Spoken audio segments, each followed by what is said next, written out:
नमस्कार दोस्तों, vision Agri academy में आपका स्वागत है। जैसा कि हमने कहा था कि मंडे से आपका एग्रोनॉमी स्टार्ट करने वाले हैं, तो आज हम पढ़ेंगे एग्रोनॉमी को। ठीक है।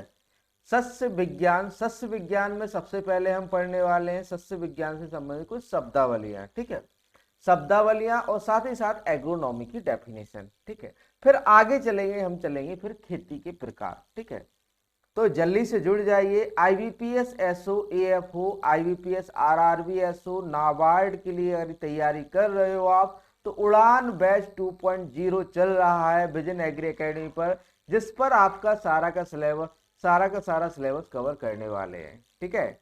एग्रोनॉमी अभी जो है आपका जनरल खत्म हो गया है, एग्रोनॉमी अब स्टार्ट हुआ है। एग्रोनॉमी में आपका सारा जो है आपका क्या क्या पढ़ने वाले एग्रोनॉमी में, जो आपकी फील्ड क्रॉप्स है उनको पढ़ेंगे, और साथ ही साथ सबसे पहले हम एग्रोनॉमी का इंट्रोडक्शन पढ़ेंगे। तो उससे संबंधित शब्दावलियां हो गई, फिर आपका जो है उसके बाद अपने खेती के प्रकार हो गए, फिर फसल प्रणाली उसके प्रकार हो गए, सिंचाई, बुआई, जुताई।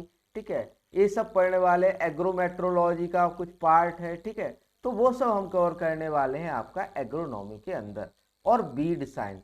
ठीक है, ये आपका कवर करने वाले हैं आपका एग्रोनॉमी के अंदर। बढ़िया से जुड़ जाइए। अगर कि अभी तक आपने चैनल को सब्सक्राइब नहीं किया है तो चैनल को सब्सक्राइब कर लीजिए। आज थोड़ा सा लेट हो गए हैं क्योंकि माइक का प्रॉब्लम आ रहा था। वो कुछ बच्चे बोल रहे थे कि क्लास में जो है भड़बड़ा रहा है माइक, तो मैंने फिर उसको ठीक किया, इस वजह से लेट हो गया। थोड़ा सा एडजस्ट करिएगा। 10-15 मिनट लेट चलता है यार।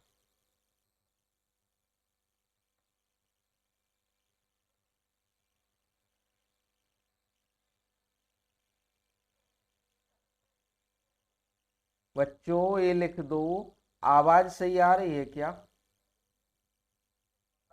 चलता है यार। थोड़ा सा अब भी वो थोड़ी सी आवाज डिस्टर्ब है, थोड़ा सा एडजस्ट कर लेना। चलिए चलिए शुरू करते हैं आज की क्लास को स्टार्ट करने से पहले जो है, पहले हम कुछ क्विज सॉल्व करने वाले हैं। सस्य विज्ञान से संबंधित कुछ क्विज या फिर क्वेश्चन। डेली जो है आपके क्लास के पहले जो है 5 क्वेश्चन आपके सॉल्व कराए जाते हैं। ठीक है, तो आप पहले इनके आंसर कीजिए, फिर हम जो है आगे बढ़ते हैं। ठीक है। It's quiz time. ठीक है, फर्स्ट हमारा क्विज टाइम होता है, फिर आगे जाके जो है हमारा लेक्चर। तो भैया देखो, आईबीपीएस एएफओ 2023 का पहला क्वेश्चन रख दिया है यहाँ पर। Maize sown in monsoon and rabi season, मक्का मानसून और रबी मौसम में बोया जाता है। ऑप्शन ए कन्वेंशनल मेथड द्वारा, ऑप्शन बी आपका फर्रो मेथड द्वारा, option C ridge sowing, option D transplanting, option E आपका फ्लैट बेड मेथड, समतल क्यारी विधि। देखो मैंने, आप ये मत सोचना कि क्विज पढ़ा रहा हूँ, आपका पूरा थ्योरी भी करवाने वाले हैं। पूरा बेसिक यहाँ फाउंडेशनल जो है क्लासेस है, यहीं पर चलने वाली है आपकी। ठीक है, फाउंडेशन क्लास जो है आपकी एग्रोनॉमी की। ठीक है, बाकी जो है क्वेश्चन 5 क्वेश्चन तो मैं डाल देता हूँ कि आपको थोड़ा सा रिवीजन होता रहे। तो बताओ यहाँ पर सही आंसर क्या होगा। Maize sown in rabi monsoon and rabi season, मक्का मानसून रबी मौसम में बोया जाता है किस विधि द्वारा। बात करें सही उत्तर की, तो यहाँ पर सही उत्तर आपका हो जाता है रिज सोइंग द्वारा। रिज जानते हो, रिज रिज इस तरीके से, आपने खेत में देखा हो तो इस तरीके से कुछ संरचना बनती है। ठीक है, जो उठी हुई क्यारी होती है। ठीक है, जो उठी हुई क्यारी होती है उसे हम क्या कहते हैं, रिज कहते हैं। ये हमारी क्या होती है, रिज होती है। और जो डाउन होता है वो हमारी क्या होती है, फर्रो होती है। ठीक है, जो उठी हुई क्यारी का भाग है उसे हम रिज कहेंगे, और जो डाउन वाला पार्ट है उसे हम क्या कहेंगे, फर्रो कहेंगे। तो यहाँ पे जो मानसून में सोन मानसून रबी सीजन, मक्का मानसून रबी मौसम में बोया जाता है किस द्वारा, रिज सोइंग द्वारा। ठीक है, आगे चलते हैं। अगला क्वेश्चन, क्वेश्चन नंबर 2 है आपका, harvesting of baby corn eight which stage. Baby corn की कटाई किस अवस्था में होती है। ये जो है आपका, ये भी आपका आईबीपीएस एएफओ 2023 में क्वेश्चन पूछा गया है। ये भी आपका एग्रोनॉमी से क्वेश्चन है। ठीक है, option A 5 to 6 days after silking, भुट्टे में बाल बनने के 5 से 6 दिन बाद। ऑप्शन बी है आपका मिल्किंग स्टेज दूध अवस्था। ऑप्शन सी है आपका 2 से 3 दिन 2-3 डेज आफ्टर टेस्लिंग, टेस्लिंग की 2 से 3 दिन बाद।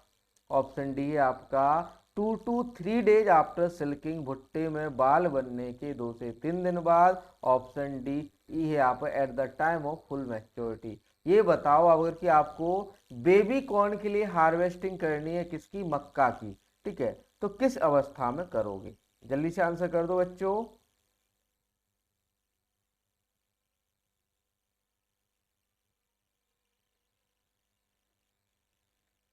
चलिए मैं बता देता हूं इसका आंसर। इसका आंसर है आपका ऑप्शन डी, भुट्टे में बाल बनने के 2 से 3 दिन बाद। जैसे ही भुट्टे में आपके बाल आ जाएं तो हम हार्वेस्टिंग कर लेंगे किसके लिए, बेबी कॉर्न के लिए, ठीक है। तो मक्का को हार्वेस्टिंग कर लेंगे बेबी कॉर्न के लिए 2-3 डेज आफ्टर सिल्किंग, भुट्टे में बाल बनने के 2 से 3 दिन बाद, ठीक। यहाँ पर आंसर हो जाता है ऑप्शन डी। आगे चलते हैं, अगला प्रश्न है which secondary tillage make soil smooth and prepare for seed bed. कौन सी द्वितीयक जुताई मिट्टी को चिकना बनाती है और बीज क्यारी के लिए तैयार करती है?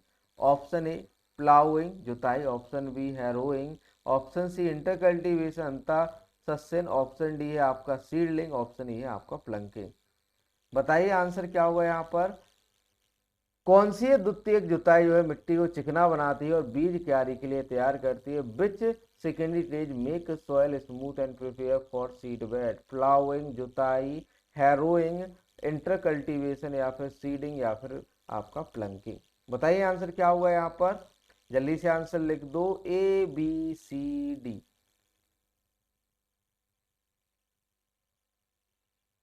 बात करें आपके यहाँ पर सही उत्तर की, तो सही उत्तर देखो यहाँ पर आपका हो जाता है ऑप्शन बी हैरोइंग, ठीक है। तो आपकी कौन सी द्वितीयक जुताई हो मिट्टी को चिकना बनाती है बीज क्यारी के लिए तैयार करती है, वो है आपकी हैरोइंग, ठीक है। आगे चलते हैं, अगला प्रश्न, प्रश्न नंबर 4 है आपका a process of paddy to prevent the breakage of grain during milling and enhance the nutrient is known as. Milling के दौरान अनाज को टूटने से बचाने और पोषक तत्वों को बढ़ाने के लिए धान की एक प्रक्रिया को क्या कहा जाता है? Option A milling, option B parboiling, option C drying सुखाना, ऑप्शन डी है आपका क्लीनिंग सफाई, ऑप्शन ई डी हस्किंग। ये जो है आपका AFO 2023 का क्वेश्चन है, जल्दी से आंसर कर दीजिए इसका। A process of paddy to prevent the breakage of grain during milling and enhance the nutrient is known as। Milling के दौरान अनाज को टूटने से बचाने और पोषक तत्वों को बढ़ाने के लिए धान की एक प्रक्रिया को क्या कहा जाता है? Option A milling, option B parboiling, option C drying, option D है आपका क्लीनिंग या ऑप्शन ई डी हस्किंग। जल्दी से आंसर कर दो, ए बी सी डी।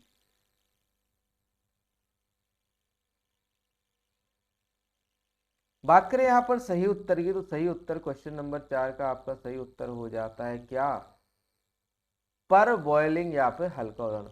तो मिलिंग के दौरान अनाज को टूटने से बचाने के लिए और पोषक तत्वों को बढ़ाने के लिए हम क्या करते हैं? पर बॉइलिंग करते हैं, चावल को हल्का सा उबालते हैं, ठीक है। तो यहाँ पर हमारा आंसर हो जाएगा पर बॉइलिंग या हल्का उबालना। आगे चलते हैं, अगला क्वेश्चन, क्वेश्चन नंबर 5 है, ये क्वेश्चन नंबर 5 है, ठीक है। which element is most important for biosynthesis of oil in groundnut। ये आपका IBPS RRBSO 2021 में, सॉरी 2022 में पूछा गया क्वेश्चन है। मूंगफली में तेल के अवजैव संश्लेषण के लिए कौन सा तत्व सबसे महत्वपूर्ण है? यह क्वेश्चन जो है आपका IBPS RRBSO 2022 में पूछा गया है। तो बताओ इसका आंसर क्या होगा। Option A calcium, option B phosphorus, option C zinc, option D है आपका पोटेशियम, ऑप्शन ई है आपका सल्फर। बताइए आंसर यहाँ पर क्या होगा, ए बी सी या फिर डी। जल्दी से आंसर लिख दीजिए यहाँ पर।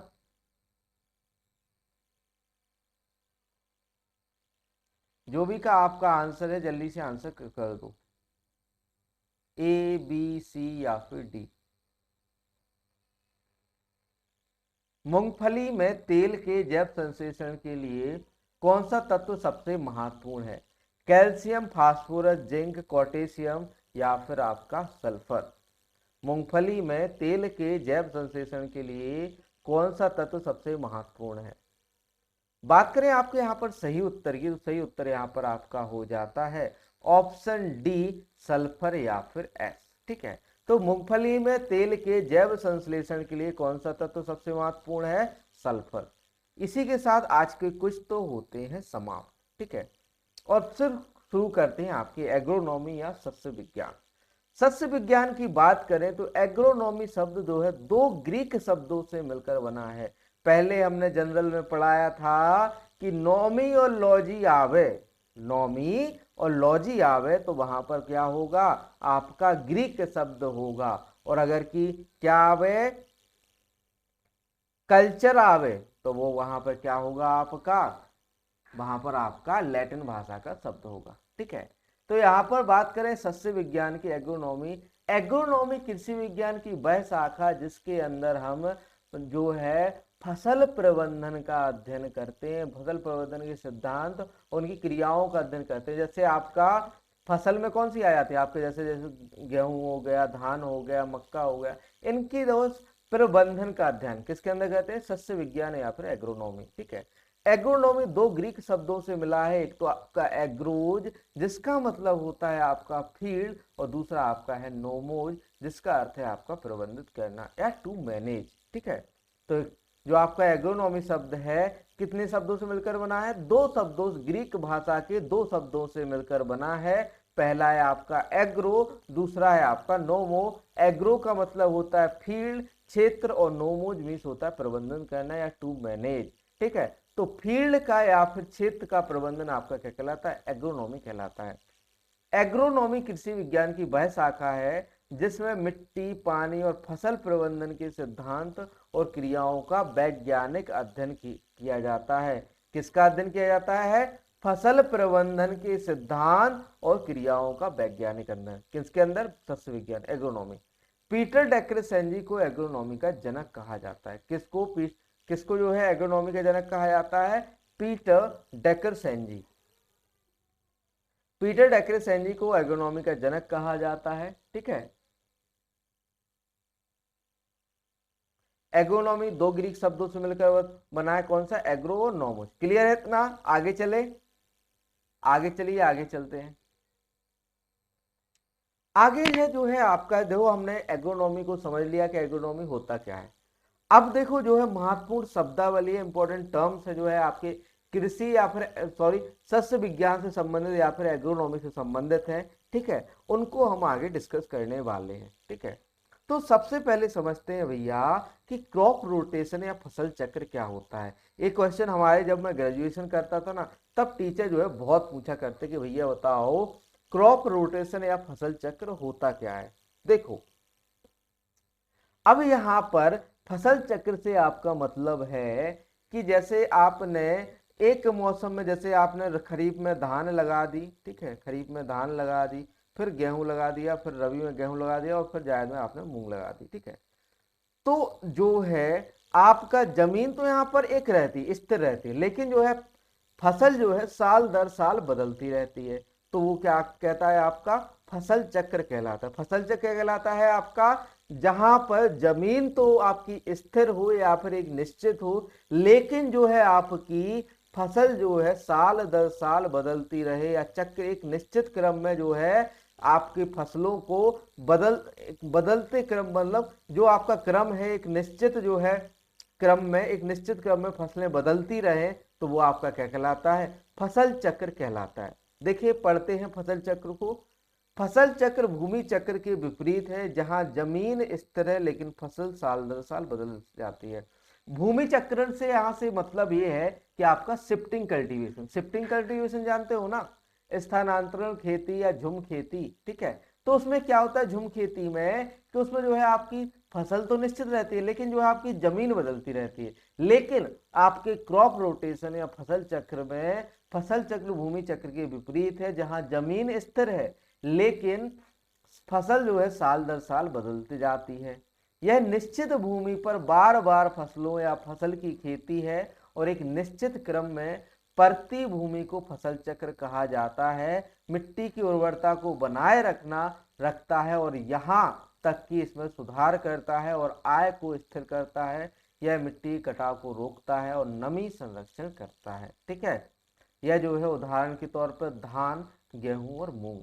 ठीक, क्लियर है। फसल चक्र, जो आपका फसल चक्र है, मिट्टी के कटाव को बचाता है, जो आपकी जो मिट्टी की उर्वरता है उसको भी बनाए रखता है। ठीक है, यहाँ पर जो है जमीन स्थिर है, लेकिन जो आपकी फसल है एक निश्चित क्रम में जो है साल दर साल बदलती रहती है। ठीक, आगे चलते हैं। अगली टर्म है आपकी एकल कृषि या मोनोकल्चर।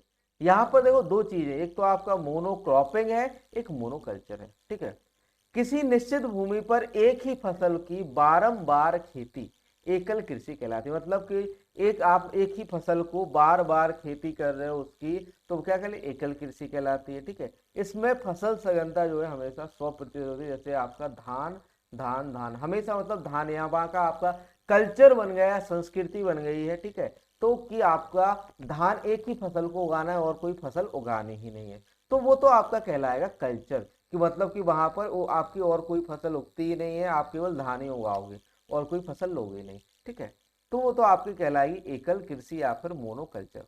ठीक है, बात करें आपके मोनोक्रॉपिंग की, तो यहाँ पर जो है ट्रैप क्रॉप, चलो आगे पढ़ते हैं पहले मोनोक्रॉपिंग को।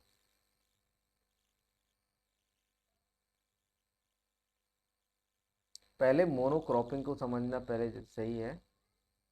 ठीक है, यहाँ पर टर्म डाली हुई थी मैंने।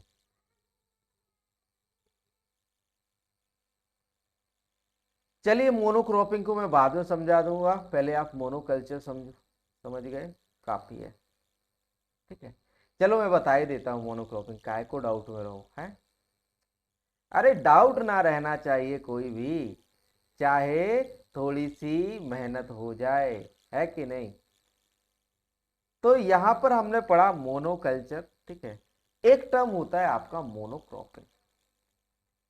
मोनोक्रॉपिंग भी आपका मोनोकल्चर की तरह सेम है। मोनोक्रॉपिंग, इसमें जो है आपकी बारंबार खेती किसी की है, एक फसल की। यहां पर जो है आपके एक साल में एक निश्चित मतलब यहां पर तो चाहे एक साल हो, चाहे 2 साल हो, चाहे 3 साल हो, चाहे 4 साल। ये मोनोकल्चर में तो आपका धान ही, चाहे आपका 10 साल हो धान ही उगेगी। लेकिन मोनोक्रॉपिंग का मतलब होता है एक निश्चित समय में एक ही फसल को बार बार खेती करना। एक साल में जैसे आपने एक ही की क्रॉप, जैसे धान हो गया, मूंग हो गया, तो आपने एक ही फसल जैसे धान धान धान ले ली एक साल, निश्चित साल। यहाँ पे मोनोक्रॉपिंग और मोनोकल्चर में अंतर है। यहाँ पर जो है आपका एक कल्चर है, मतलब कि वहां पर और कोई फसल उगाई नहीं, चाहे चाहे 4 साल हो जाए, चाहे 10 साल हो जाए, वहां पर आपकी एक ही फसल उगाई जाएगी। लेकिन आपका मोनोक्रॉपिंग में एक निश्चित समय में निश्चित भूमि पर जो है आपकी एक ही फसल को उगाना आपका क्या कहलाता है, मोनोक्रॉपिंग या फिर एकल सस्यन कहलाता है। ठीक है, मोनोक्रॉपिंग या एकल सस्यन कहलाता है। क्लियर इतना, एकल सस्यन क्लियर है। यस नो लिख दो यार, थोड़ा सा कोऑपरेट किया करो यार। चलो आगे चलते हैं। अगली टर्म है हमारी ट्रैप क्रॉप। ट्रैप क्रॉप क्या होता है भैया बताओ। वे फसलें जो आपकी मुख्य फसल को अन्य जो आपके खरपतवार हैं, चाहे कीट हो, चाहे आपके रोग हो, उससे बचाती हैं। इसके चारों, जैसे ट्रैप क्रॉप जो है मुख्य फसल के चारों ओर उगाई जाने वाली वह फसलें जो आपकी मुख्य फसलों को किसी हानिकारक जीव से या फिर आपके खरपतवार से या फिर आपके किसी भी रोग से बचाती हैं, वो आपकी ट्रैप क्रॉप कहलाती हैं, फंसाने वाली फसलें कहलाती हैं। फंदा फसल भी इन्हें कहते हैं। क्या कहते हैं हम इन्हें, फंदा फसल भी कहा जाता है। किसे, ट्रैप क्रॉप को। ठीक है, तो पढ़ते हैं। वे फसलें जो मृदा जनित हानिकारक परजीवी खरपतवारों को फंसाने के लिए उगाई जाती हैं, उदाहरण के लिए ओरोवोंचे और स्ट्राइगा क्रमशः सोलिनेसियस और सोरघम फसलों द्वारा फंस जाते हैं। नेमेटोड सोलिनेसिस फसलों द्वारा फंसे जाते हैं। जैसे एग्जाम्पल नीचे दिए हुए हैं, यहाँ पर देखो मृदजनित हानिकारक परजीवी खरपतवार है, यहाँ पर खरपतवार के यहाँ पर जो है आपके कीट हो गया, रोग हो गया, ठीक है, ये सब जो है आपको जिसको फंसाने के लिए जो मुख्य फसल के चारों ओर जो फसलें उगाई जाती हैं उन्हें हम ट्रैप क्रॉप कहते हैं। जैसे देखो यहाँ पर कपास में बॉलवर्म के नियंत्रण के लिए भिंडी को उगाना। जैसे आपके कपास में बॉलवर्म का मतलब कि बॉलवर्म का अटैक होता है, ठीक है, तो कपास की मुख्य फसल हमने बीच में लगा दी, इसके चारों ओर हमने कौन सी लगा दी, हमने ओकरा को लगा दिया, भिंडी को लगा दिया, ठीक है। तो इससे जो है आपका बॉलवर्म जो है कहाँ पर चला जाएगा, भिंडी पर चला जाएगा। सोयाबीन में स्पोडोप्टेरा के नियंत्रण के लिए अरंडी उगाना, ठीक है। गोभी में डायमंड बैक मोथ के नियंत्रण के लिए सरसों उगाना, और टमाटर में छेदक कीट के नियंत्रण गेंदा को उगाना। ये आपके जो है एग्जाम्पल है ट्रैप क्रॉप के या ट्रैप फसलें के या फिर फंदा फसलों के, ठीक है। फंदा फसलों के उदाहरण हैं, ठीक है। फंदा फसलें वह फसलें जिनको मुख्य फसल के चारों ओर किसी कीट या फिर रोग या फिर किसी खरपतवार को डाइवर्ट करने या फिर उसको जो है एक मतलब कि एक तरह का भोजन प्रदान करने की जो उगाई जाती है वह ट्रैप फसलें कहलाती हैं, ठीक है।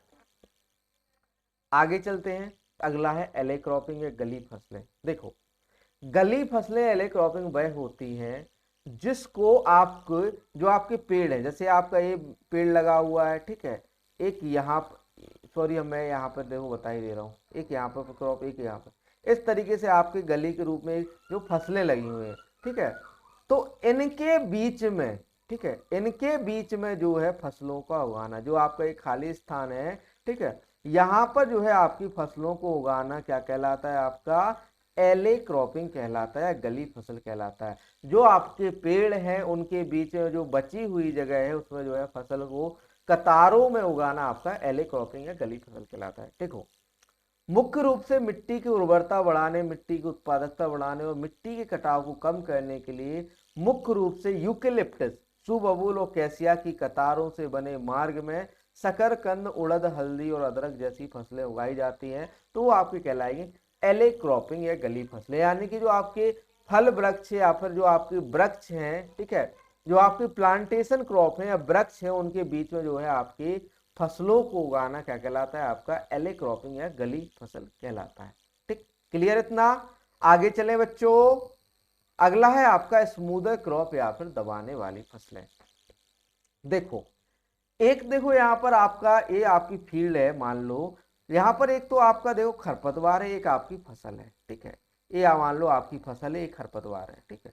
अगर कि आपकी फसल की क्षमता ये है कि वो जल्दी से तो बढ़ने वाली हो, ठीक है, जल्दी से बढ़ने वाली हो और अधिक मात्रा में फैलती हो, मतलब कि जल्दी से वृद्धि करे और अधिक मात्रा में फैल जाए, जिससे जो आपका खरपतवार नीचे जो आपका खरपतवार उग रहा है उसको जो है देखो प्रकाश नहीं मिलेगा, प्रकाश नहीं मिलेगा तो वो प्रकाश संश्लेषण नहीं कर पाएगा, तो जो है आपका ये तो नीचे दब जाएगा ना, इसकी ग्रोथ क्या है, रुक जाएगी। तो इन्हें हम दबाने वाली फसलें कहते हैं, मतलब कि जो आपके खरपतवार है या दूसरे पौधों की वृद्धि को रोकने के लिए हम इस तरह की फसलों को उगाते हैं जिन्हें हम स्मूदर क्रॉप कहते हैं। यह जो है फसलें जो है जल्दी बढ़वार वाली होती है और अपने छत्र छत्र कहें या कैनोपी, इसे क्या कहते हैं, कैनोपी, ये जो आपका जो झाड़ होता है फसल का उसे क्या कहते हैं, हम कैनोपी कहते हैं, ठीक है, जो आपका झाड़ होता है उसे कैनोपी कहते हैं। तो कैनोपी इतनी ज्यादा बढ़ जाती है या फिर चौड़ी पत्ती वाले खरपतवार जो अपनी पत्तियों से जो है खरपतवार के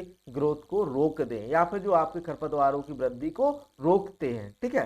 तो पढ़ते हैं लैंग्वेज क्या हुआ है, एक प्रकार की आवरण फसल जो किसी प्राथमिक फसल के पास उस क्षेत्र में खरपतवारों की वृद्धि को रोकने के लिए लगाई जाती है, यह फसल जल्दी बढ़ने वाली होती है, ठीक है। स्मूदर क्रॉप क्लियर है, यस नो लिख दीजिए, फिर आगे चलते हैं। चलिए आगे चलते हैं, अगला है आपका फर्रो या फिर खांचा। फर्रो क्या होता है, देखो यहाँ पर नीचे आपको देखो यहाँ पर प्लाऊ वाला एक खेत दिख रहा है, साइड में जो है प्लाऊ वाला एक खेत दिख रहा है, ठीक है। तो जो आपको ये नाली आकार, नाली नुमा आकार की जो संरचनाएं दिख रही हैं, ठीक है, एक तो देखो ये आपका ऊपर उठा हुआ भाग है, इसमें देखो एक उठा हुआ भाग है, ये तो आपकी कहलाएगी रिज, ठीक है, ये आपकी क्या कहलाएगी, रिज कहलाएगी। चलो मैं थोड़ा सा कलर चेंज कर देता हूं पेन का, फिर बता समझाता हूं।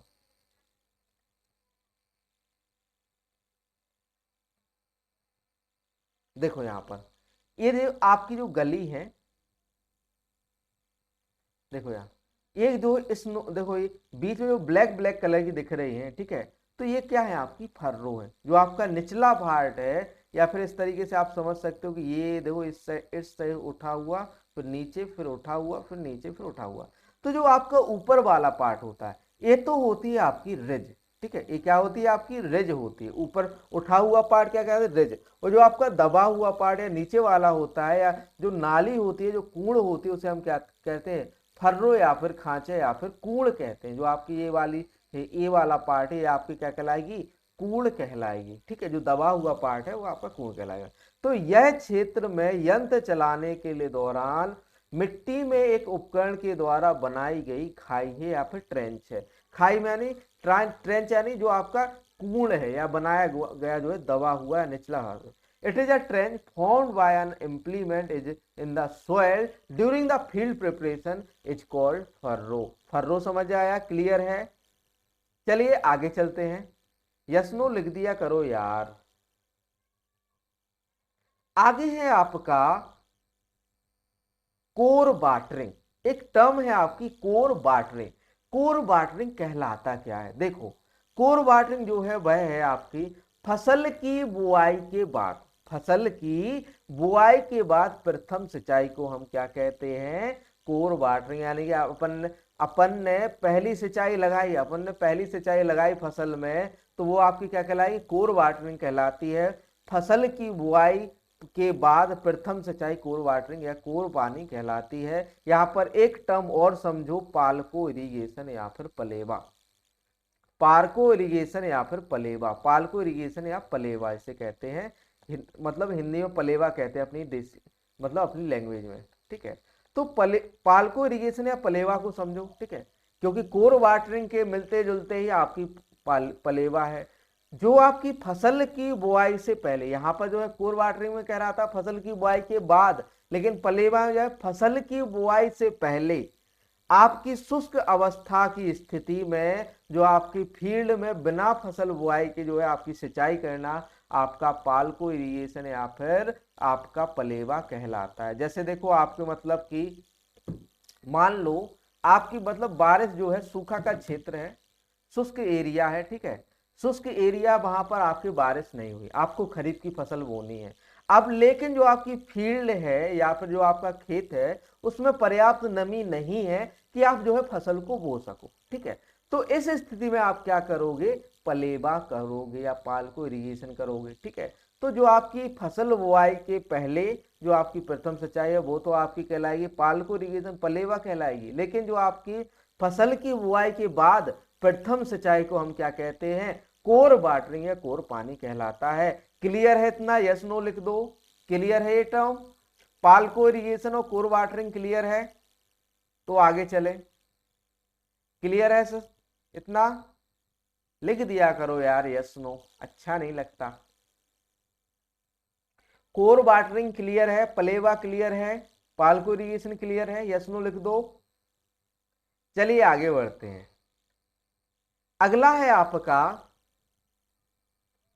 Delta of water. डेल्टा या फिर डेल्टा ऑफ वाटर, ठीक है।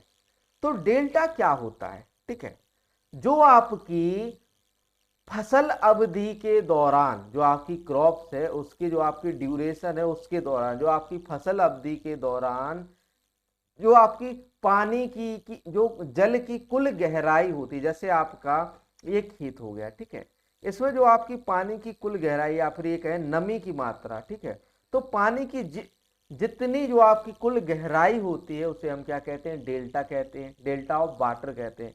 खेत में फसल अवधि के दौरान आवश्यक पानी की कुल गहराई जो है आपकी कहलाती है डेल्टा कहलाती है, या इसे डेल्टा ऑफ वाटर कहते हैं या फिर पानी का डेल्टा कहते हैं, ठीक है।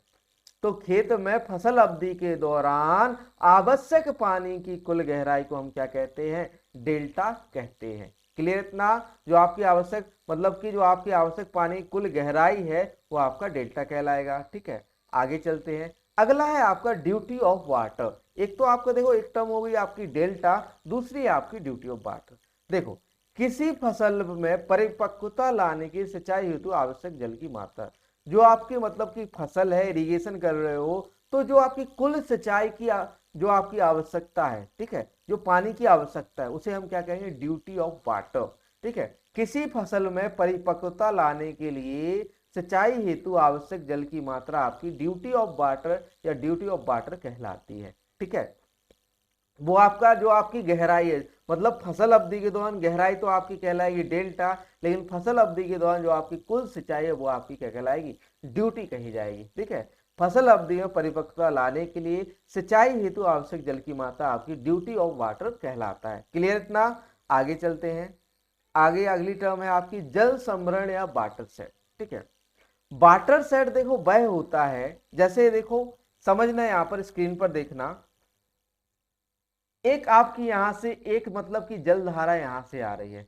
चलो मैं कलर चेंज कर लूं थोड़ा सा, एक देखो ब्लू कर लिया, एक जलधारा आपकी यहां पर आ रही है, एक जलधारा यहां से आ रही है, एक जलधारा सीधी चली आ रही, एक जलधारा यहां से चली आ रही, एक जल यहां से चली, एक यहां से, एक यहां से, इस तरह से। ठीक है, यहां पर आपका एक कॉमन पॉइंट है, यहां पर एक क्या है, कॉमन पॉइंट है कि जो आपकी सारी जलधाराएं एक यहां से आ रही थी, एक यहां से आ रही थी, एक यहां से आ रही थी, एक यहां से आ रही थी। ठीक है, तो सारी की सारी जलधाराएं एक कॉमन पॉइंट पर, एक एक मतलब कि एक जो आपका कॉमन एक ही बिंदु पर मिलना आपका क्या कहलाता है, वाटर शेड कहलाता है या जल संभरण कहलाता है। एक ही बिंदु पर विभिन्न जो आपके जल मतलब कि जल से अपवाहित जल है वो एक ही बिंदु पर मिलता है, तो वो आपका क्या कहलाता है, जल संभरण क्षेत्र कहलाता है। ठीक है, जो आपका पानी आ रहा है विभिन्न तरीकों से या फिर विभिन्न जगहों से, देखो यहाँ से आ रहा है कुछ जल, यहाँ से आ रहा है कुछ, यहाँ से आ रहा है, और मिल रहा है एक ही जगह पे, तो वो आपका क्या कहलाएगा, वाटर सेट कहलाएगा। ठीक है, तो पढ़ते हैं लैंग्वेज में क्या लिखा हुआ है। भूमि का वह क्षेत्र होता है जिसका समस्त अपवाह जल एक ही बिंदु से होकर गुजरता है, तो वो आपका क्या कहलाएगा, वाटर सेट कहलाएगा। फिर यहाँ पर हम क्या बना देंगे, बांध बना देंगे, या फिर आपका जो है एक डैम बना देंगे। तो यहाँ से एक कॉमन पॉइंट से आपका पानी रहे। यह सतही जल अपवाह के लिए एक स्वतंत्र जल निकासी इकाई है। एक वाटर सेट दूसरे एक प्राकृतिक सीमा के जरिए ही अलग होता है, जैसे जल विभाजक या रिज लाइन के रूप में जाना जाता है। ठीक है, एक वाटर सेट दूसरे से एक प्राकृतिक सीमा के जरिए ही अलग होता है, जिसे हम जल विभाजक या रिज लाइन के रूप में जाना जाता है। Clear water set? अगली टर्म है हमारी निकिंग। निकिंग क्या कहलाती है, देखो आपका निकिंग जो है आपकी, एक तो देखो ये समझो कि किसमें होती है, आपकी ज्वार या फिर सोरघम के अंदर होती है। किसके अंदर होती है, सोरघम। ठीक है, निकिंग किसमें होती है, आपकी सोरघम में होती है। ठीक, और आपका जो निकिंग क्या कहलाता है, जब आपके जो पुष्प आ जाए। ठीक है, जब आपके दो जनक है, एक तो आपका मेल है, ठीक है, मेल है, एक फीमेल हो गया, एक आपका मेल एक आपका फीमेल, दो जनकों में एक साथ होने वाला पुष्पन, जो आपका निकिंग क्या कहलाता है, दो जनकों में एक साथ होने वाला जो है पुष्पन जो है आपका क्या कहलाता है, निकिंग कहलाता। निकिंग का अर्थ है दो जनकों में एक साथ होने वाला पुष्पन या ज्वार में होने वाली एक प्रक्रिया है। ठीक है, निकिंग की प्रक्रिया समझ गए हो, तो आगे चलते हैं। अगला है जर्किंग। ठीक है, जर्किंग क्या होता है, यह प्रक्रिया जो है बाजरा में अपनाई जाती है या फिर पर्ल मिलेट, बाजरा को क्या कहते हैं, पर्ल मिलेट में अपनाई जाती है। जो आपकी जर्किंग की प्रक्रिया, निकिंग जो है आपकी ज्वार में, जर्किंग जो है आपकी पर्ल मिलेट से संबंधित है। यह प्रक्रिया जो है बाजरा में अपनाई जाती है। इस प्रक्रिया में बाजरा रोपाई के 20 से 25 दिन बाद पहले टिलर या पहले बनने वाली ईयर हेड को हटा दिया जाता है, जिसके परिणाम स्वरूप बाजरा में एक समान फूल आते हैं। देखो टिलर्स क्या कहलाते हैं, टिलर जानते हो, जो आपके फूल बनते हैं या फिर जो आपकी जो शाखाएं निकलती है ना, ये इस तरीके से, ये आपके टिलर होते हैं। इस तरह से यहाँ पर एक थोड़ा सा वो लिखेगा टिलर, बड निकलते हैं। ठीक है, तो जो आपके ईयर हेड्स जो निकल रहे हैं ईयर हेड, उनको हटा देना। ठीक है, तो रोपाई के 20 से 25 दिन बाद पहले टिलर या पहले बनने वाले ईयर हेड को हटा दिया जाता है, जिसके परिणाम स्वरूप बाजरा में एक समान फूल आते हैं, जिसे हम क्या कहते हैं, जर्किंग कहते हैं। यह जो है आपकी पर्ल मिलेट में अपनाई जाने वाली प्रक्रिया है। ठीक है, अगली टर्म है आपकी स्ट्रिपिंग। स्ट्रिपिंग में देखो आपने देखो जैसे देखा होगा, जूट में एक तो आपकी क्या होती है, रेटिंग होती है। जूट में क्या करते हैं, एक आपकी रेटिंग करते हैं, रेटिंग का नाम सुना है ना, रेटिंग, या फिर आपका सड़ाना। रेटिंग मीन्स होता है आपका सड़ाना, जूट में सड़ाने की प्रक्रिया रेटिंग कहलाती है, ठीक है। जूट को सड़ाने की प्रक्रिया क्या कहलाती है, रेटिंग कहलाती है। रेटिंग में क्या होता है, जूट को जो है 30 सेंटीमीटर पानी के अंदर जो है डुबो कर रखा जाता है, जिससे जो है किण्वित होकर जो आपके रेसे जो है अलग हो जाते हैं, जो आपका जूट सड़ जाता है, ठीक है। तो जूट के सड़ने के बाद जो आपके रेसे को अलग करने की प्रक्रिया, जैसे आपका ये जूट का स्टेम था, ठीक है, ये सड़ गया है, अब इससे आप जो आप रेसे को अलग करोगे वो आपकी प्रक्रिया क्या कहलाएगी, स्ट्रिपिंग कहलाएगी, ठीक है। जूट में सड़ान रेटिंग की प्रक्रिया के बाद जूट के तनों से रेशा अलग करने की प्रक्रिया आपकी क्या कहलाती है, स्ट्रिपिंग कहलाती है, ठीक है। आगे चलते हैं, अगली टर्म की बात करते हैं। अगली टर्म है आपकी क्या है, डेड फर्रो। अभी हमने क्या पढ़ा था, फर्रो को पढ़ा था, अब हम क्या पढ़ने वाले हैं, डेड फर्रो को, यानी डेड नहीं हुई है ये फर्रो, डेड नहीं हुई है फर्रो। जैसे आप देख सकते हो यहां पर, यहां देखो, ये यहाँ पर एक फर्रो खोदी, जैसे ये टिलर चल रहा है तो यहाँ पे एक फर्रो चलती जा रही है। यहाँ पर एक आपका मतलब कि यहाँ पर जुताई किया हुआ क्षेत्र है, यहाँ पर बिना जुताई किया हुआ क्षेत्र है, ठीक है। तो भूमि की दो निकटवर्ती पट्टियों के बीच जुताई समाप्त करने के बाद जो खुली खाई छोड़ दी जाती है उसे डेड फर्रो या फिर डेड फर्रो, यहाँ पर देखो एक खाई छोड़ दी जाती है, इसे हम क्या कहेंगे, डेड फर्रो कहते हैं, या फिर ट्रेंच जो छोड़ दी जाती है उसे हम क्या कहते हैं, डेड फर्रो। जैसे यहाँ पर हमारी ये दूसरे का खेत है, ये हमारा खेत है, हमने यहाँ पर जुताई समाप्त की और यहाँ पर एक फर्रो छूट गई, एक फर्रो छूट गई, तो उसे हम क्या कहेंगे, डेड फर्रो या गहरा खांचा कहेंगे। भूमि की दो निकटवर्ती पट्टियों के बीच जुताई समाप्त करने के बाद जो खुली खाई छोड़ दी जाती है उसे हम क्या कहते हैं, डेड फर्रो कहलाती है। आगे चलते हैं, अगला है आपका ले फार्मिंग। अगली टर्म क्या है आपकी, ले फार्मिंग। ले फार्मिंग का संबंध ये है कि आपका फसल चक्र है, या फसल आपकी कृषित फसलें हैं, उसके फसल चक्र में आपकी चारागाह फसलों को उगाना। चारागाह फसलें कौन सी आपकी, लूसर्न और आपकी बरसीम, ठीक है, लूसर्न और बरसीम जैसी फसलों को उगाना आपका क्या कहलाता है, ले फार्मिंग कहलाता है। पढ़ते हैं, कृषित फसलों के फसल चक्र में 2 वर्ष या उससे अधिक समय तक चारागाह रखना ले फार्मिंग कहलाता है, ठीक है। फसल चक्र में फसलों के साथ जो है चारागाह वाली फसलों को उगाना, चारे वाली फसलों को उगाना आपका ले फार्मिंग कहलाता है। क्लियर इतना। आगे चलते हैं, अगली टर्म है आपकी कॉन्ट्रैक्ट फार्मिंग या फिर अनुबंध खेती। देखो, अनुबंध खेती या प्रबंध फार्मिंग, ये जो है आपकी कोऑपरेटिव या एक, जैसे आपका एक कंपनी है, ठीक है, एक कंपनी है, एग्जाम्पल के तौर पर एबीसी एक कंपनी है, वो फार्मर के पास गई, उसने कहा कि आप जो है गेहूं को उगाई, मतलब कि आप जैसे मान लो आलू या पोटैटो को उगाइए, पोटैटो को उगाइए, ठीक है। उसने एक अनुबंध कर लिया कि जैसे चाहे वो जो है आपका 10 रुपए केजी जो है पर केजी जो है आपका आलू को जो है खरीदेगी, ठीक है, 10 रुपए पर केजी जो है 10 रुपए पर केजी जो है आपके जो है आलू को खरीदेगी। तो ये क्या होगा, एक अनुबंध हो गया किसान और जो continue, you will definitely succeed your role. Thank you Lalit Kumar ji, ठीक है। देखो कॉन्ट्रैक्ट फार्मिंग क्या है, देखो जैसे आपकी एक कंपनी थी एबीसी, इसने एक कॉन्ट्रैक्ट दे दिया फार्मर को कि पटेटो तुम्हें उगाना, जो भी आपका पटेटो होगा मैं उसको आपके 10 रुपए केजी, आलू को नहीं कह रहा हूं लेकिन एक एग्जांपल के तौर पर मैं आपके आलू को 10 रुपए प्रति केजी जो है आपके आलू को खरीदूंगा, ठीक है। तो एक जो है आपका क्या होगा, एक फार्मर के बीच और एक कंपनी के बीच क्या हो गया, एक अनुबंध हो गया, कॉन्ट्रैक्ट हो गया, ठीक है। तो एक मतलब कि एक आपका दस्तावेज हो गया कि भैया आपका आलू होगा चाहे मार्केट में 20 रुपए किलो हो चाहे 5 रुपए किलो हो, आपका जो कंपनी है वो आपका कितने रुपए किलो खरीदेगी, 10 रुपए केजी जो है आपका प्रति केजी खरीदेगी। तो ये आपकी क्या कहलाएगी, कॉन्ट्रैक्ट फार्मिंग कहलाएगी, अनुबंध खेती। पढ़ते हैं, यह वह तंत्र है जहां निजी कॉर्पोरेट क्षेत्र किसानों और बाजारों के बीच संबंध स्थापित करते हैं, ठीक है।